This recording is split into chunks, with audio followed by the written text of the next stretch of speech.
Eh, Esta es una hermosa figura de un pintor que hace trabajos de pinturas energéticas. Es un pintor que tiene no me acuerdo el nombre ahora, tiene una visión energética muy potente. Y bueno, aquí como que ha pintado iluminado a un santo, uno de estos seres que tienen ahí ya la realizada y conectado muchos de esos tuberías. Fijaros, todos esos rayitas con puntitos son los meridianos que tienen, esos puntitos son donde se pinchan los meridianos cuando se hace acupuntura. La verdad es una tierra sin fronteras, y esto lo dijo Krishnamurti, este ser iluminado que, eh, bueno, que fue elegido, fue encontrado, vamos a decir, en la India por unos occidentales que vieron en él esa enorme capacidad y lo trajeron a Occidente. Y bueno, fue realmente un maestro pues impresionante, su forma de pensar, de decir las cosas, de transmitir. Eh, eh, Creo que hay que agradecerle muchísimo por toda la luz que, igual que Tishnatan Krishnamurti dejó en la Tierra. Muy bien. Eh, Hablemos de una tontería, pero que una tontería que ha tenido mucha repercusión, que es que allí en el año 1633 Galileo, ante el Santo Oficio, es condenado porque decía que la Tierra no era el centro del mundo, del sistema solar, del universo, en cierta forma. Y ahí comienza una ruptura importante de la Iglesia con la ciencia. Pagamos el pato durante mucho tiempo. Y en el siglo XVII nació la ciencia moderna como tal. Galileo, su principal iniciador, reivindicó la autonomía de la ciencia para descifrar el libro de la naturaleza. Su condena en 1633 por el Tribunal del Santo Oficio es el punto de partida del gran malentendido entre la Iglesia y la ciencia. El fantasma de Galileo va, esto es una frase que leí y me encantó, va a habitar la conciencia católica durante 3 siglos y medio, hasta 1982. Juan Pablo II, hasta ese momento, no expresó el arrepentimiento de la Iglesia a propósito de este asunto. Bueno, ya sabéis todos los problemas, historias que ha habido, entonces pues, tú te quedas con el mundo del espíritu, yo con el mundo de la materia, y pues ahí están las cosas. Pero bueno, es importante entender que hay causas y orígenes que nos han llevado algunas veces a entender de forma no muy adecuada muchas energías y muchas cosas que vivimos. Esto está cambiando. Fijaros que esta estatua de Scali está en el CERN, en el Centro del Acelerador de Partículas en Suiza. Es decir, es un regalo del gobierno indio, y no han tenido ningún problema en ponerlo allí, porque aparte este ser eh, habla de que hay eh, como si fuera el universo dura una cierta cantidad de millones de años y después se desintegra y vuelve a aparecer otro, es la constante transformación. Bueno, ahora ya hay mucho más conversaciones, muchos más acercamientos, ahora se producen encuentros entre ciencia y religión, y afortunadamente inclusive ya hay científicos que se declaran totalmente eh, en conexión con lo espiritual, y gente espiritual de distintas tradiciones e iglesias que participan totalmente de la vida científica. Es decir, esa es una división absurda, ¿no? Pero bueno, la evolución también pasa por ahí, por las cosas como suceden. Es otra de estas cosas así un poquito extrañas, porque en el año 1945 en Egipto, en, en las cuevas de Nag Hammadi, se encuentra este manuscrito que se dice que es el Evangelio de Tomás, que comienza con estas palabras, estas son las palabras secretas que pronunció Jesús el viviente y que Dídimo Judas Tomás consignó por escrito. Eh, Tomás, llamado también Judas Tomás Dídimo, fue uno de los 12 apóstoles de Jesús. El nombre Tomás significa gemelo en arameo, y Dídimo también tiene la misma acepción en griego. Es venerado como santo por la Iglesia Católica y la Ortodoxa. Este evangelio es un conjunto de frases, se le llaman logias. de Jesús, supuestamente, que son pronunciadas pronunciamientos de Jesús o producto de sus conversaciones con los discípulos. Carece de material narrativo, no relata hechos de Jesús. El Evangelio de Tomás hace especial hincapié en que el reino de Dios está dentro de nosotros. Este Evangelio, fijaros, descubierto hace 76 años, eh, pues bueno, no fue considerado, estaba perdido por supuesto, no fue considerado digamos, como sagrado, porque inclusive eh, es una forma de explicarse realmente compleja, difícil. Yo tengo la fortuna de que hace unos cuantos años me regalaron un libro que se llama El hombre templo de Dios vivo, de Roberto Pla. Roberto Pla Sales fue músico y al mismo tiempo un traductor de textos de sabiduría y bueno, es impresionante el trabajo que ha hecho con este libro, con el Evangelio de Tomás. Cuidado que no es un libro para leer, es un libro para trabajar, es un libro para buscar información, para trabajar, porque no es digamos, sencillo. Pero este hombre, Roberto Pla, ha hecho un trabajo maravilloso con todas las tradiciones de la tierra. Yo tengo un Bhagavad Gita, también traducido por él, y ya el prefacio del Bhagavad Gita de él es, ya para mí, no necesito leer, leer el Bhagavad Gita habiendo leído, porque es una profundidad enorme este hombre. Podéis buscar, tiene unos cuantos libros, inclusive tiene también una versión del Padre Nuestro, un estudio sobre el Padre Nuestro que nosotros utilizaremos este año también para profundizar en el significado del Padre Nuestro. Y otra cosa que yo hablo siempre, los que ya habéis estudiado conmigo sabéis que yo hablo siempre de alquimia, y bueno, que fue otra de las cosas perseguidas por toda la Inquisición. Ya sabéis que los alquimistas eran carne de hoguera con mucha facilidad, y sus libros, por supuesto, quemados, y se han mantenido algunos escondidos, y gracias a esos libros escondidos, ocultos, se sabe que aquí en Occidente también teníamos conceptos de los chakras, o sea que no es una historia únicamente de Oriente, sino que aquí también estaban estudiados y aparecen en figuras y en dibujos. Pero pongo esto porque hace 2 meses, menos quizás, me encontré con un vídeo excelente que se llama así, Alquimia, una búsqueda milenaria de la perfección material y humana. Y esto la persona que da la conferencia se llama Joaquín Pérez Pariente, y no tiene nada de esotérico. Es licenciado en Ciencias Químicas por la Universidad Autónoma de Madrid, doctor en Ciencias Químicas por la Universidad Complutense, profesor de investigación del CSIC, es académico de la Real Academia Nacional de Farmacia y doctor honoris causa por la Universidad Autónoma Metropolitana de México. Fijaros, es un científico y al mismo tiempo un excelente relator de la alquimia.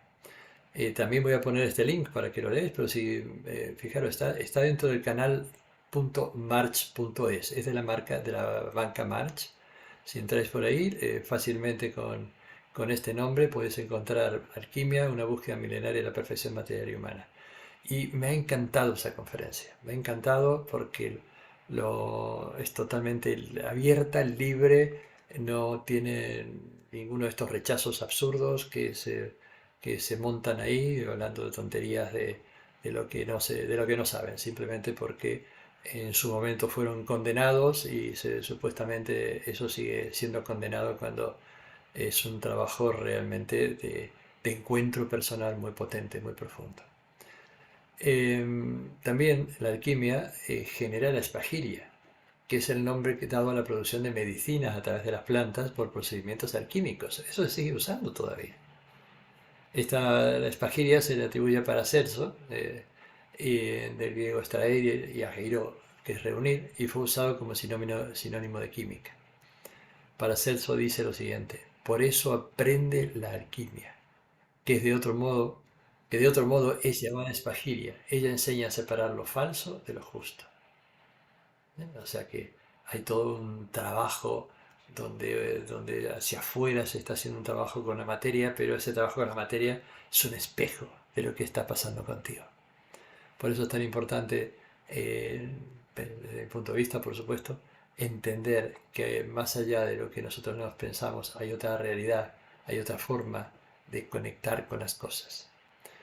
Y esto, pues, dentro de un momentito también lo voy a contar por algo que está sucediendo maravillosamente explicado, vamos a decir, por el mundo de la ciencia, pero que tiene encuentros, digamos, muy notables con lo espiritual a nivel interior.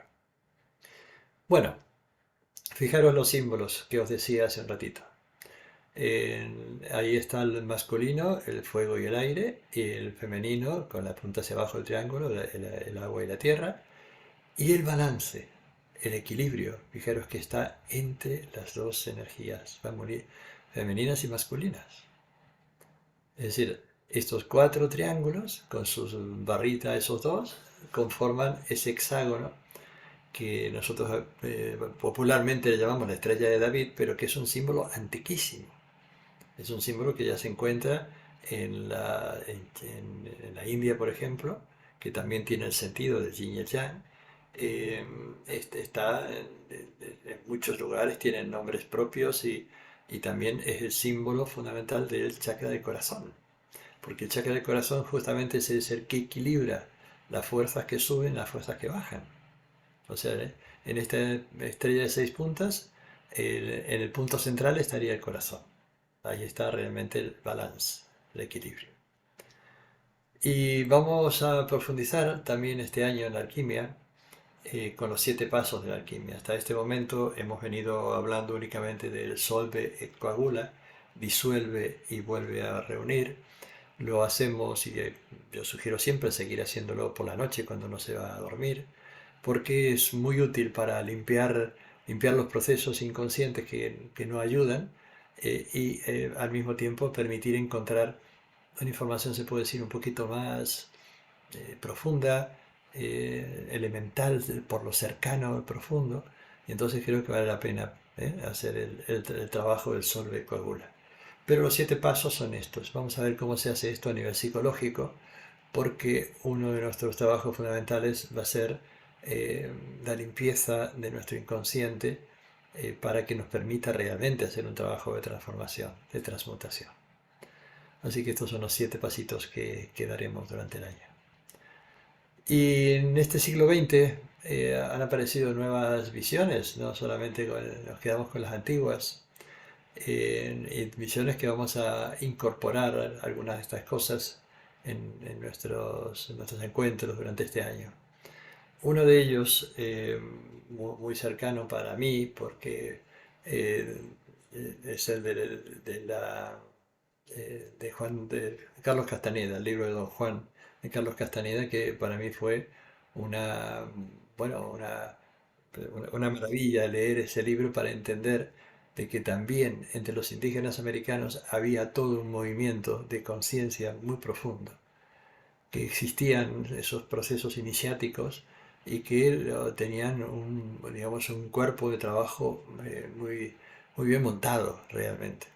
Y Carlos Castaneda fue un estudiante de antropología que se fue a México a estudiar las costumbres de los indios de la meseta, vamos a decir, mexicana, y al final terminó siendo discípulo de un brujo que le enseñó a vivir como un ser humano de conocimiento, decía él. Es decir, ese ser humano integrado que es capaz de enfrentarse fundamentalmente con los enemigos. Los 4 enemigos del hombre de conocimiento, le decía su maestro, dice, el primero es el miedo. Y tenemos que ver hasta qué punto el miedo nos bloquea. Decía el maestro don Juan, dice, el miedo tiene que ir al lado tuyo. Ponlo a la izquierda o a la derecha, pero tiene que estar acompañándote. Nunca te lo pongas detrás porque te hace salir corriendo de miedo y te puede matar el coche o te puede pasar cualquier cosa porque el miedo sales corriendo y no ves a dónde vas. Tampoco te lo pongas delante porque te va a bloquear el paso. no te va a dejar caminar.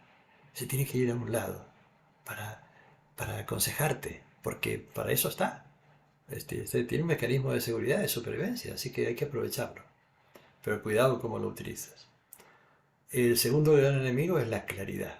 Porque cuando uno comienza a hacer cosas, cuando uno comienza a trabajar, cuando uno comienza una búsqueda, de repente se encuentra con que entiende muchas cosas y viene la claridad. Y parece que uno porque tiene claras cuatro ideas, se cree que ya sabe. Y ahí viene como enemigo del hombre conocimiento de claridad porque te deja emborrachado de tu claridad y no te das cuenta que lo importante es seguir aprendiendo, porque lo que sabes es un trocito, trocito, trocito de los trocitos. El tercer enemigo se llama el poder. Y hace muchos años que yo vengo hablando y trabajando de todas estas cosas, y me he encontrado con mucha gente que dice que yo no quiero tener poder. No quiero tener poder porque el poder corrompe. Y eso es un absurdo. A ver, no lo digo yo, yo también lo pienso, pero ya don Juan lo dice, es decir, el maestro de Castaneda. Dice, el poder es necesario, es real, tienes que aprender a utilizarlo y aprender a utilizarlo, ahí está el riesgo, porque tienes que aprender a utilizarlo para hacer las cosas, permitirte logros sin perjudicarte tú ni perjudicar al otro. El poder no se puede renunciar. Un hombre de verdad que medita, que conecta consigo mismo a nivel profundo, un hombre, una mujer, un ser humano, realmente tiene poder. Y ese poder bien utilizado es el que aumenta la vitalidad, aumenta nuestro propio campo para poder producir cambios más fáciles a los demás. Porque es verdad, nosotros podemos ayudar, es como elevar a las personas para que puedan hacer su camino, para que puedan ver hacia dónde pueden caminar en momentos que a lo mejor no tienen claras las cosas. Y el cuarto enemigo se llama la vejez. Y ese enemigo, dice don Juan, no lo vas a vencer, porque la vejez llega, te vas a morir, pero tienes que, digamos, estar alerta para responder hasta el último instante. Es decir, la vejez no te puede vencer, porque ya también entonces sería un absurdo, que ya tienes todo lo que tienes y ya te dejas vencer, te dejas ir. Desgraciadamente, yo no entendía qué significaba esto la vejez, hasta me encontré con uno de mis primeros maestros, un hombre que, pues ya cuando estoy contando esto, tenía no sé, cerca de 80 años, una cosa así, y hacía mucho que no lo veía, y pero bueno, muy contento de verlo, y quise empezar a charlar un poco sobre todas las cosas que me había contado, las había transmitido, lo que yo había vivido, y entonces me dijo, no, mira, yo ya no me dedico a esto, dice, ya murió mi mujer, y la verdad que lo vi con la depresión de la vejez, y entendí lo que era este enemigo. Darse por vencido. Tremendo, tremendo. La verdad que bueno, un enemigo absolutamente mortal la vejez.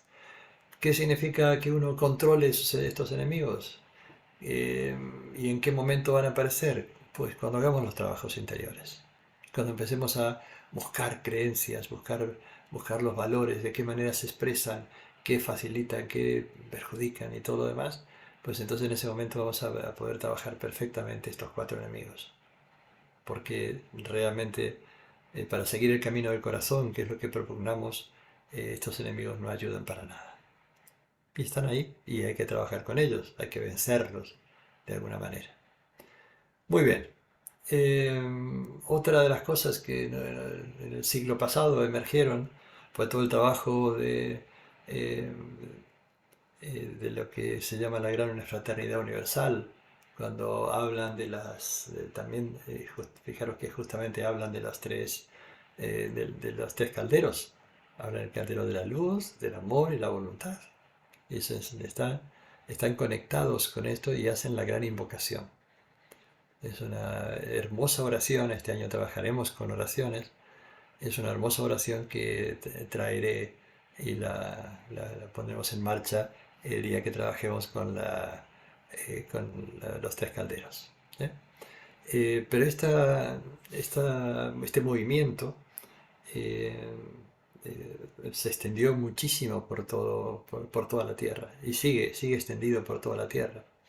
Es decir, la gente de buena voluntad, que ese dibujito del loto, de las tres capas, esos son justamente los tres niveles energéticos: inteligencia, amor y voluntad. Y, digamos, se expresa de muchas formas. Quizás habéis escuchado de Madame Blavatsky, que fue una de las primeras que se fue a la India y reconocida como una verdadera maestra por los maestros orientales. Y este trabajo ha marcado mucha gente. Y es muy útil, muy válido entender la gran invocación, porque puede ayudarnos así también como una oración que activa, que maneja con mucha facilidad determinados estados psicoemocionales. El yoga, por supuesto, otra de las grandes cosas que empezó a transformar. Yo comentaba ya en uno de los cursos anteriores, no me acuerdo en cuál, pero de que los primeros libros de yogas se publicaron en España en 1928, creo. Se publicó en Cataluña el primer libro de yoga aquí, de Leadbeater, ¿eh? El llamado Los Chakras. Sí, en la década del 20, antes de la Guerra Civil, se publicaron esos libros aquí. Es decir, que España, dentro de todo, fue como una avanzada de, de, digamos, de los países europeos donde se recibió las enseñanzas del yoga. Y aquí hay tres personas relacionadas entre sí, que fueron tres rusos: George Gurdjieff, Peter Ouspensky y Boris Mouravief. Estas personas han influido mucho sobre el pensamiento y la transformación espiritual, especialmente Gurdjieff. Creo que muchos de vosotros a lo mejor no le conocéis, pero sí conocéis esto. ¿Conocéis el eneagrama? Ya está por todos lados el eneagrama, es esa figura de los nueve puntos, los nueve ángulos, que tienen que ver con los siete pecados capitales, más otros dos que son el miedo y la envidia. Gurdjieff fue un maestro reconocido, nada más que una persona muy compleja, posiblemente por su sabiduría. Todo el mundo reconoce una gran sabiduría, un ojo enorme y una persona muy recta. Esta es una frase de él: la constante conciencia de la inevitabilidad de la muerte es el único medio para adquirir la urgencia para que el hombre se redefina. Es decir, pensarnos, creernos, sabernos que nos vamos a morir, para no dilatar el trabajo con nosotros mismos, para no dilatar ese viaje absurdo que muchas veces se transforma cuando una persona posiblemente no ha vivido, sino que se ha limitado así, hasta sobrevivir, por decirlo de alguna forma. Y Gurdjieff, que trae esto a Occidente, el eneagrama lo trae pues allá en el primer cuarto del siglo, creo que del siglo pasado, del siglo XX. Después, con el tiempo, una persona, un boliviano llamado Oscar Ichazo, que se inició en el eneagrama, fue el que lo trajo a Occidente, y se formó Claudio Naranjo con este hombre, y Claudio ha sido uno de los grandes representantes del eneagrama, y toda su escuela sigue viva en esa línea, como una forma de autoconocimiento muy importante.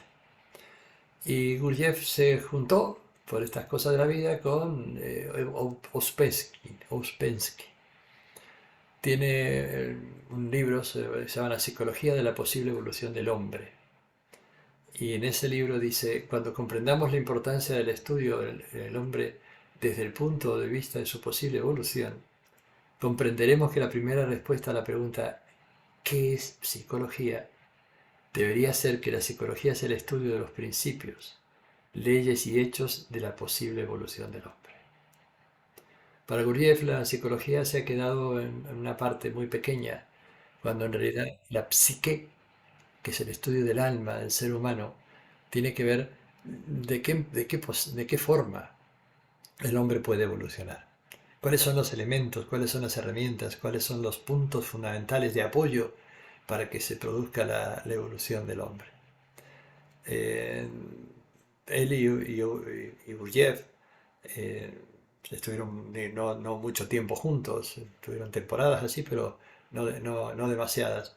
La clave es que fueron personas que influyeron muchísimo en los buscadores del siglo pasado.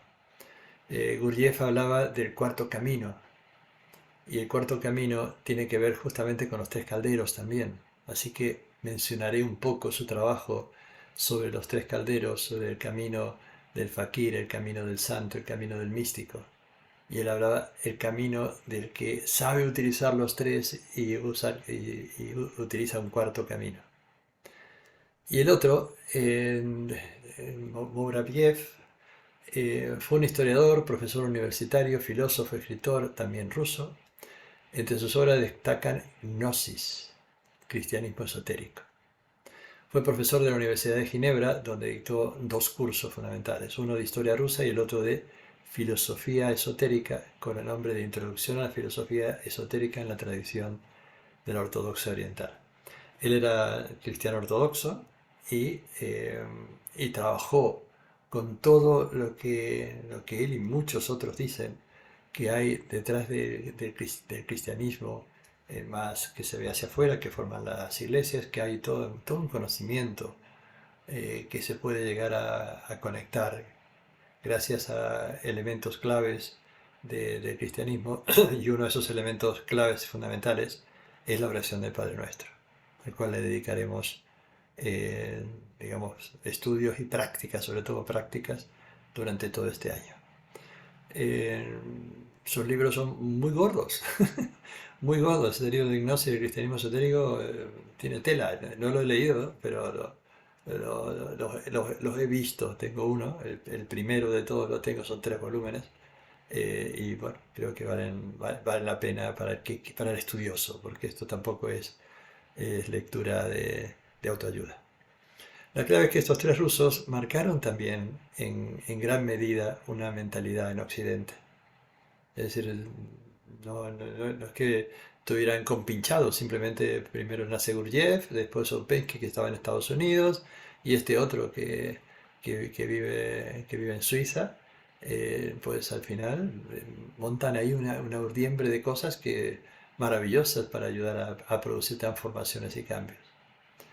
Este libro del cristianismo esotérico, Gnosis, él dice, la gnosis constituye la dirección llamada a todos, de la llamada a todos, todas, sin distinción de raza, casta, sexo y religión, a unirse en la noble tarea de tener los ojos enfocados en la verdad, que es conseguir la unidad en la variedad. Muy bonita frase. Conseguir la unidad en la variedad. Conseguir la unidad sin necesidad de que nadie pierda, por decirlo así, sino que todos tenemos nuestros puntos válidos y podemos trabajar. Eh, Él hace mucho hincapié en el lenguaje, en aprender a hablar con nosotros y a hablar con los demás. Y ese también va a ser una tarea importante, es decir, generar un lenguaje de unidad. Primero para nosotros mismos, para nosotras mismas, porque según lo que yo me hablo todo el día me estoy hablando. Mi pensamiento es el lenguaje. Pues entonces adecuar mis pensamientos nuevamente a esa armonía interior creo que es la gran maravilla. Gracias entonces a estos tres rusos que se conocieron, por supuesto, entre ellos, pero que también nos ayudaron a pensar de una forma distinta. Bueno, otro momentito de descanso, si hay algún comentario, pregunta. Si hay algún comentario, pregunta. Sí, preguntaba Virginia si el eneagrama de Claudio Naranjo coincide con el de Gurdjieff. No exactamente, no exactamente. Creo que es de los más cercanos. Tampoco soy un gran especialista en enagrama. Yo estudié con Claudio Naranjo, más que estudiar, trabajé con él, hice trabajos muy, muy potentes, de verdad. Yo hice un retiro de 3 semanas en el desierto de Almería con un grupo de personas y con Claudio. Pero yo desde el primer momento, cuando sentí el enagrama, sentí que yo no quería estudiarlo, que yo quería trabajarlo para mí. Fue una de las pocas cosas en mi vida que yo no he aprendido para enseñarla, ni me interesa. Entonces he leído, he trabajado, sobre todo he trabajado en mí mismo y me ha sido una herramienta muy útil, muy válida. Y yo a él lo considero como uno de mis maestros principales. Él, eh, junto eh, con Alfred Durkheim, que fue un psicólogo alemán que conectó la meditación Zen con la psicología junguiana, entonces otro gran maestro, y Antonio Blay, también catalán, él, yo creo que fue el primer psicólogo transpersonal que hubo en el mundo, la primera persona que conectó la psicología con lo profundo, con lo espiritual. Así que, sin ser un gran especialista, te digo que es parecido, pero que no igual. Y menos todavía en la aplicación que hacía Gurdjieff, porque eso sí también un poquito lo he vivido en algún grupo. ¿Eh? Gracias por la pregunta. ¿Qué más? Comenta Adriana Cortondo, desde las cristianas feministas, viene la revisión de la idea de Dios Padre como Dios Madre Padre. Sí, uno tiene que acomodar esto, Adriana. Como ya lo comentaste, es esto de que fue muy interesante saber que había, primero, esa minusvaloración de la mujer en el Génesis, en la primera versión del Génesis, y me pareció muy válido, y me gustó mucho lo que me enviaste sobre las mujeres reivindicándose. Me parece totalmente justo y absolutamente imprescindible también en este momento.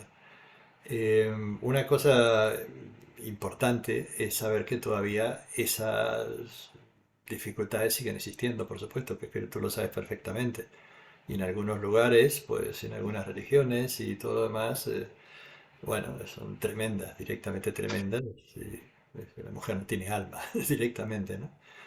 Pero bueno, yo confío plenamente que en este momento de cambio y transformación se van a producir cambios muy, muy importantes y yo sé que tú vales para luchar por esto.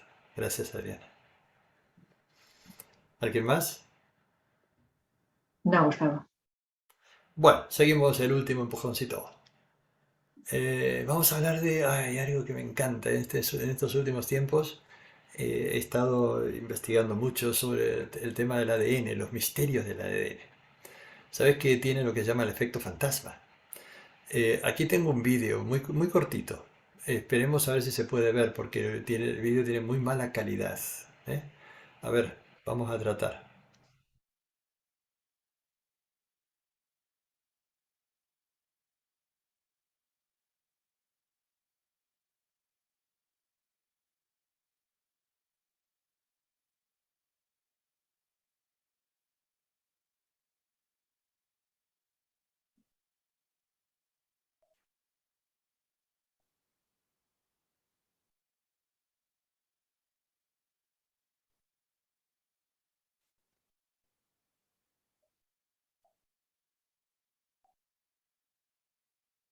Muy bien.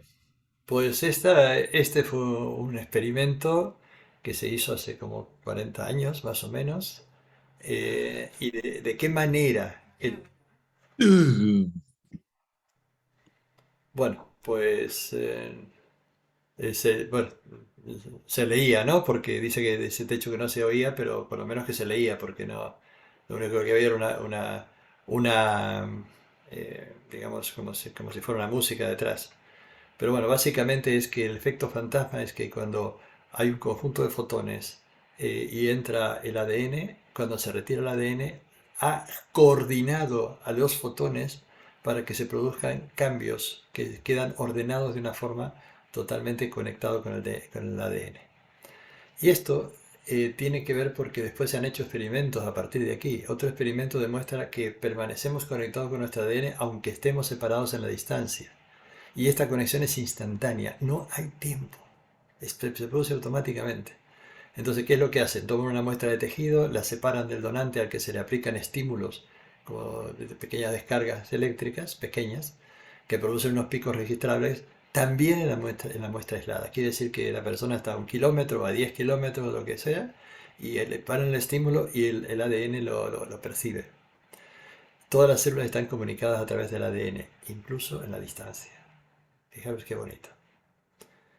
Es sensible a las emociones. Un tercer experimento prueba que el ADN es sensible a las emociones. Exponiéndolo a diferentes emociones controladas, estas tenían efectos diferentes sobre la molécula de ADN, haciendo que ésta se enrolle o desenrolle. Fijaros que cambiaba según emoción positiva o emoción negativa. Y esto llevó a un estudio impresionante que se hizo gracias a los conocimientos que hoy tenemos del ADN y cómo los hijos heredan el sufrimiento de los padres. Se hizo un trabajo importantísimo con los descendientes de prisioneros de la Guerra de Secesión americana, que vivieron menos que los del resto de soldados. O sea, los hijos o los nietos de los prisioneros de la Guerra de Secesión vivieron menos que el resto de los hijos de los soldados. ¿Por qué? Porque, bueno, lo que se cuenta de los prisioneros de esa guerra de secesión era tremendo. Vivían en 1 metro cuadrado. Tenían que vivir y, bueno, mucha gente murió. Y los que no murieron sufrieron. Y ese sufrimiento, ¿cómo hicieron este estudio? Pues tenían soldados que tenían hijos antes de la guerra y después cuando volvieron de la guerra, pues tuvieron otros hijos. Y cuando se estudia el ADN, porque se mantienen los huesos, ahí es donde se demuestra de que realmente hubo sufrimiento, que las emociones han generado cambios en el ADN. Esto es potentísimo, pensarlo. Las emociones cambian nuestro ADN. Y también que genera un campo de influencia. Hasta ahora se pensaba que el ADN solo respondía a la química, pero esta visión está cambiando. Se confirma que ejerce sus efectos mediante una nueva estructura de campo más sutil de lo que hasta ahora conocíamos. Por ese denominado efecto fantasma del ADN que comunica todo lo creado con la creación. En definitiva, lo que nos están diciendo los estudios científicos es que nuestro ADN está conectado con todo, con toda la creación. Está conectado con nuestros mundos sutiles también, que somos capaces de transformarlo, transmutarlos, gracias a que podemos cambiar muchas cosas. Cuando yo hablo y digo, bueno, que se genera un campo de influencia entre estos, fijaros, a través del ADN estoy conectado con todo, lo habido y lo por haber. Esta es la clave.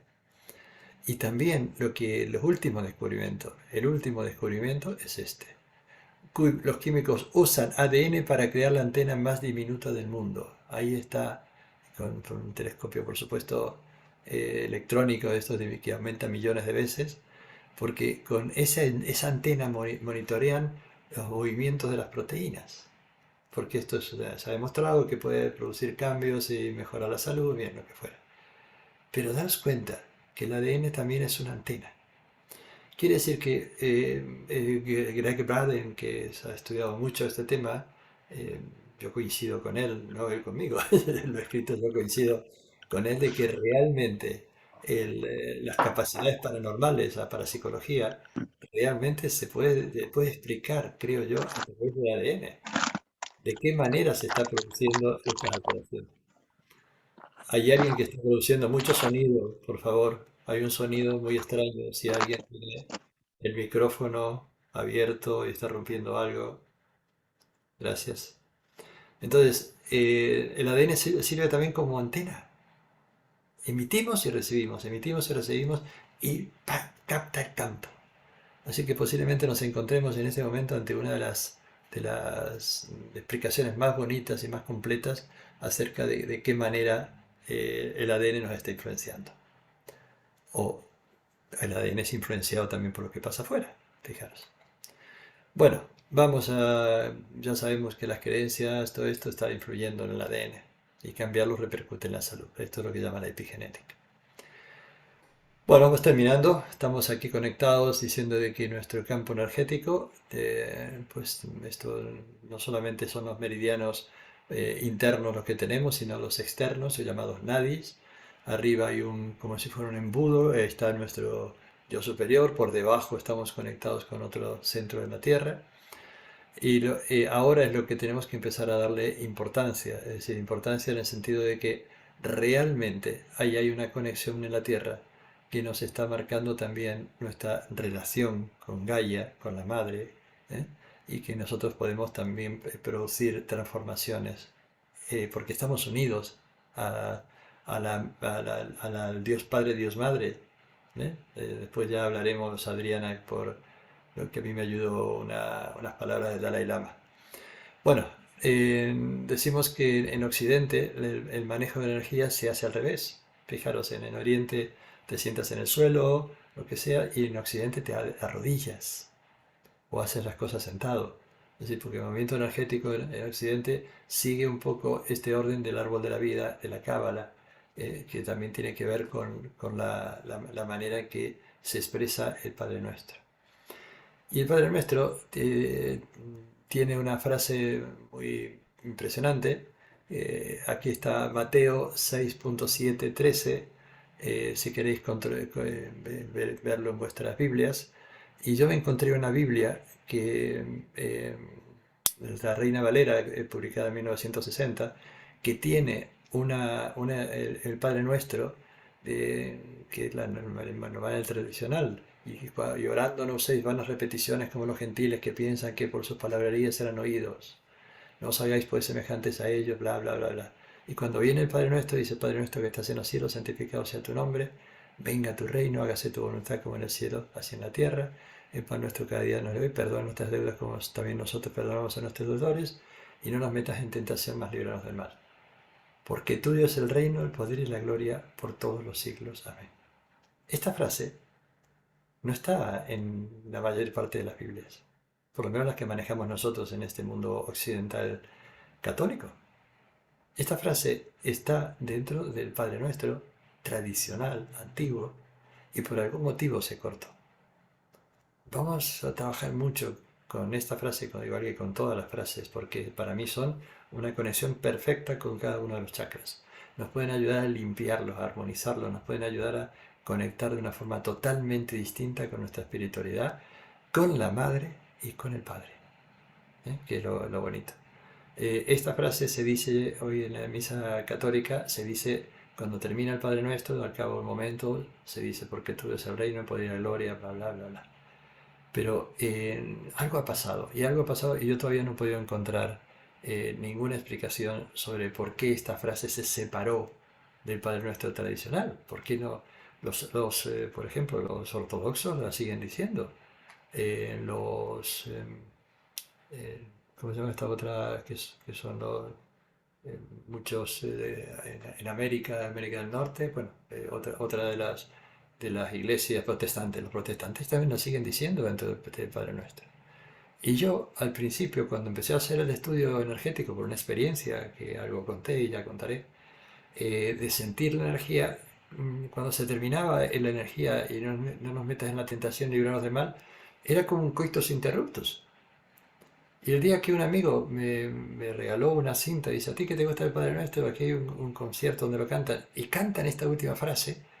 Sentí como la energía se circulaba de nuevo. O sea que no se quedaba abajo, sino que ¡pum!, subía. Y después lo entendí porque afortunadamente tuve buenos profesores y trabajando en este tema. O sea que para mí el Padre Nuestro tiene esta octava frase que hay que entender, trabajar, porque es una de las fundamentales para reciclar la energía y eso que ha llegado del cielo, volverlo al cielo, eso, si es posible, mejorado. Así que tenemos esa energía, el ser humano integrado. El modo oriental de trabajar la energía es bajando esa energía. Así dirige la energía al Padre Nuestro. Baja por delante y sube por detrás. Este sería por la espalda.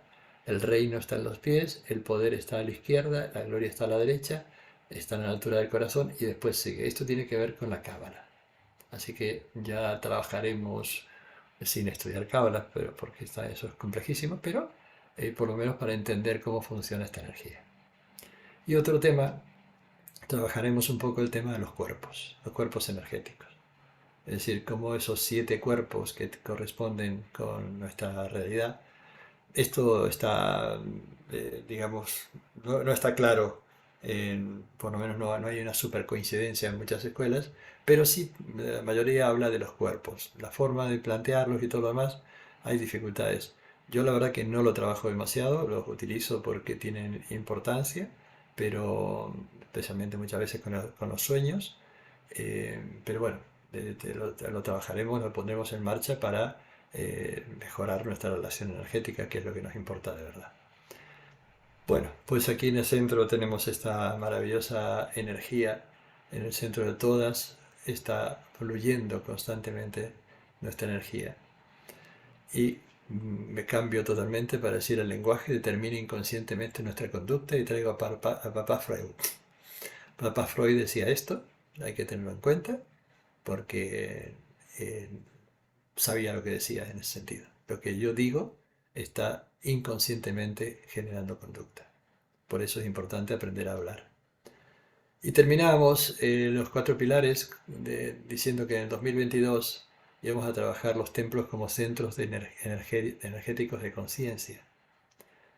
Encarnaremos la energía bajándola del cielo a la tierra. Encarnaremos, es decir, hacer bajarla, meterla realmente en nosotros, bajándola del cielo a la tierra. Destruir el Padre Nuestro, la simbología, los rituales energéticos, mantras a través de todo esto. También practicaremos el yoga del sueño, que puede ayudarnos en el proceso de esto, del yoga del morir, ¿no?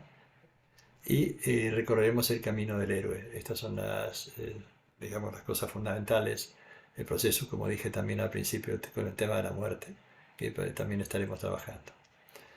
Bueno, esto fue pintado, dicho como si fuera el alquimista que saca la cabeza del mundo cotidiano y empieza a ver cuáles son los engranajes que mueven a la Tierra, al Sol y a las estrellas. Pero no, en realidad no fue un dibujo alquimista, simplemente se lo ha interpretado así y tiene, bueno, como se puede decir que tiene mucha similitud.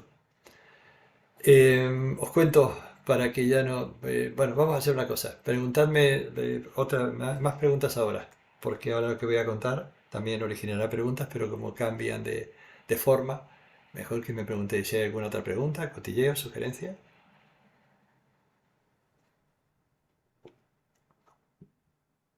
A la una, a las dos y a las tres. Nos vamos. ¿Hay alguien? ¿No?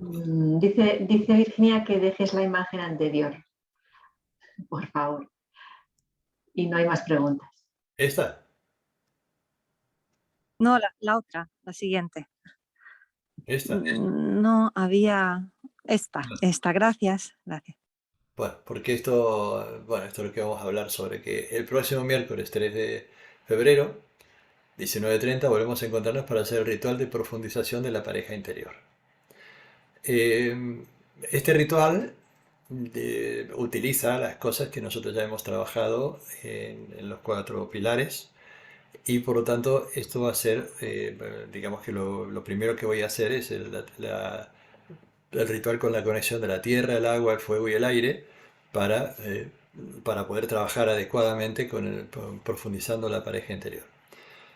¿Por qué hago esto fundamentalmente, tanto con la pareja como los 3 calderos? Porque indudablemente no se puede explicar todas las cosas si no hay un determinado nivel de comprensión. Entonces, los rituales que se hizo, las meditaciones que se hicieron en estos 2 cursos anteriormente, que eran eficaces, pero se pueden profundizar.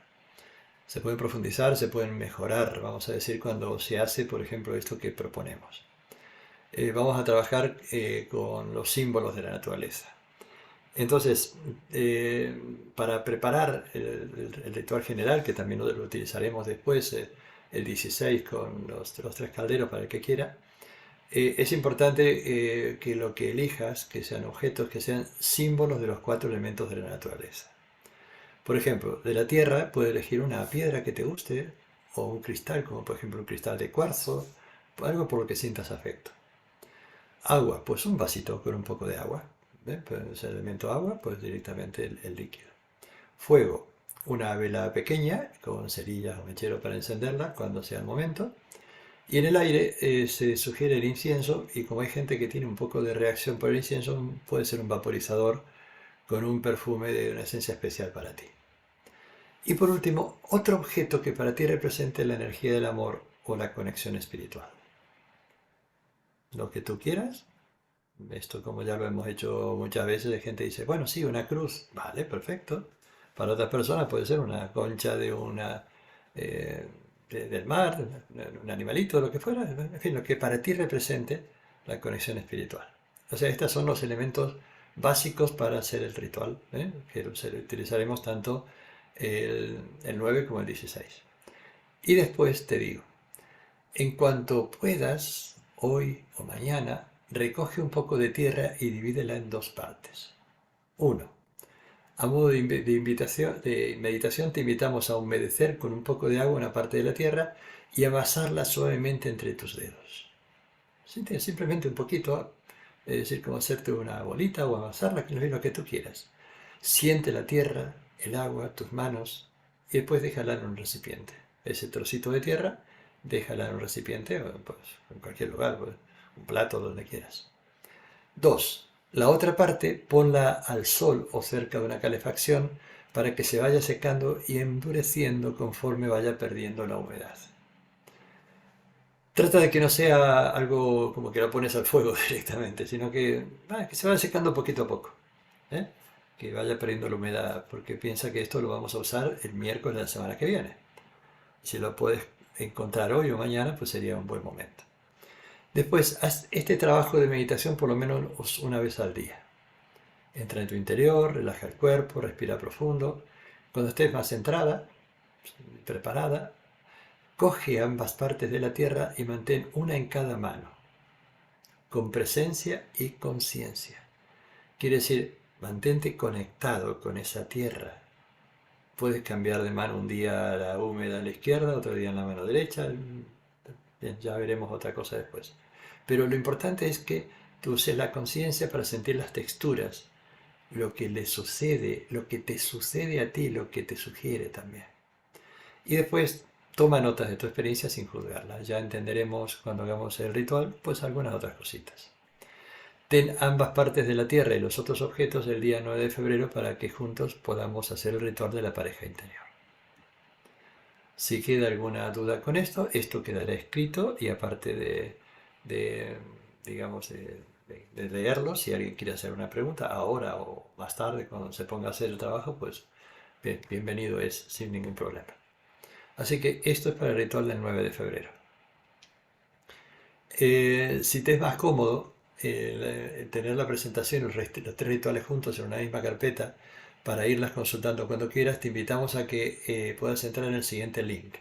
Te metes en iphpodia.com login y una vez allí tienes que poner tu mismo mail y la contraseña que quieras. Allí encontrarás la información, materiales y grabaciones del curso. Ese será el lugar donde nosotros iremos poniendo todas las cosas que yo he dicho para que la tengáis acceso y la podáis ver con tranquilidad. Bien, y la próxima semana daremos instrucciones para participar en el ritual de los tres calderos, que se realizará el miércoles 16, que tiene en principio los 4 de la tierra, agua, fuego y aire, igual que esto. Y ya te contaremos qué otra cosa hay que preparar para el 16. Y ve pensando sobre qué tema quieres que se realice el ritual del miércoles 23, porque la próxima semana te daremos instrucciones de cómo informarnos.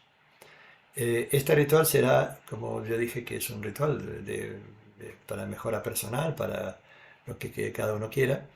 Pero claro, no podemos hacerlo de todos, así que se elegirá al tema más votado. Habrá unas listas que se van poniendo y bueno, el que sea la votación, yo haré el ritual adecuado a esa votación. Vale. Así que los dos rituales del 16 y el 23, ya la semana que viene, después de hacerlo de la pareja interior, os contaré más cosas. Y continuamos con el curso, ya el calendario de este año 2022. Continuamos los días miércoles 19:30, 21:30 y un rato de cafetería, que algunas veces nos quedamos hasta las 10, lo que fuera. charlando ya. Entonces, hay dos fases, antes del verano y después del verano. La primera fase, estos son los días, todos los días todos los miércoles de marzo, abril, hay un miércoles que se transforma en martes el día 12 por el tema de la Semana Santa, los días de mayo, de junio y después en julio, y a partir del 13 nos vamos de vacaciones.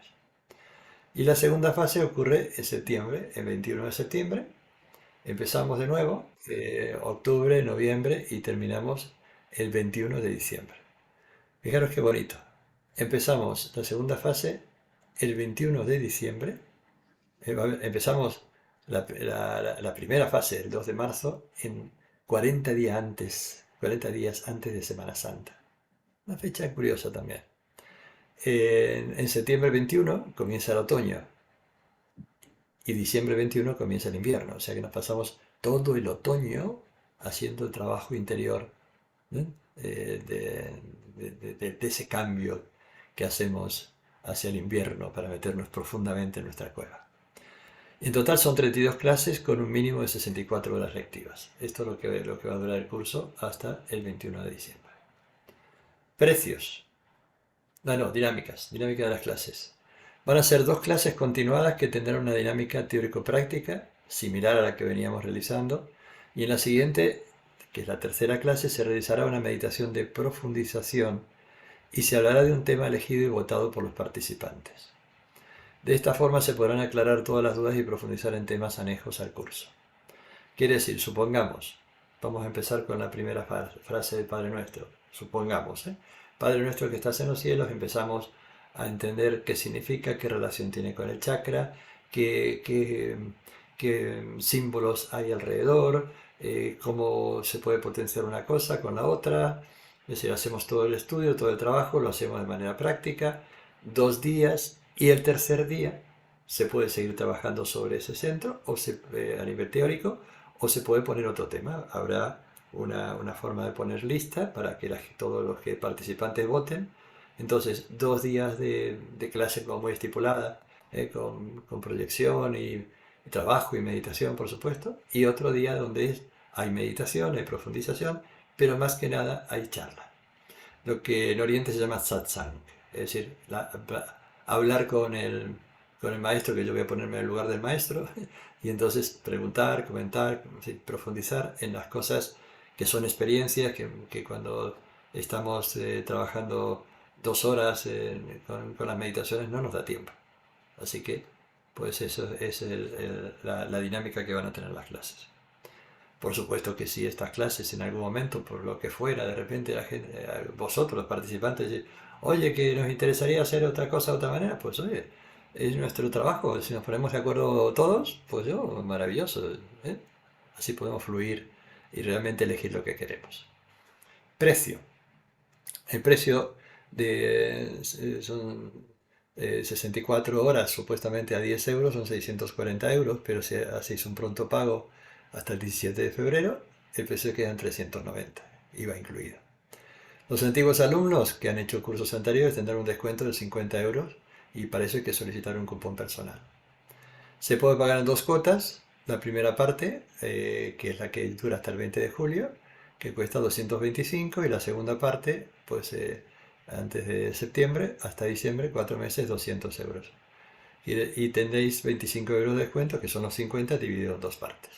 Así que con todo esto ya tenéis ahí toda una información de las necesidades también materiales para esto, y por supuesto de cualquier dificultad, problema, lo que sea, estamos como siempre dispuestos a escucharos. Y con esto digo, hasta la próxima semana. Muchísimas gracias. Y me quedo, por supuesto, si hay alguna pregunta.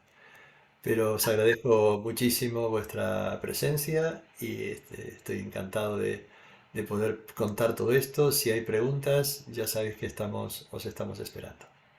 Las preguntas, los comentarios, las cosas que tenemos aquí en común. Muy amables por todos, por haberme aguantado todo este tiempo, y ya me voy a la sala para dejar de compartir entonces, y me quedo hablando con vosotras y vosotros si queréis.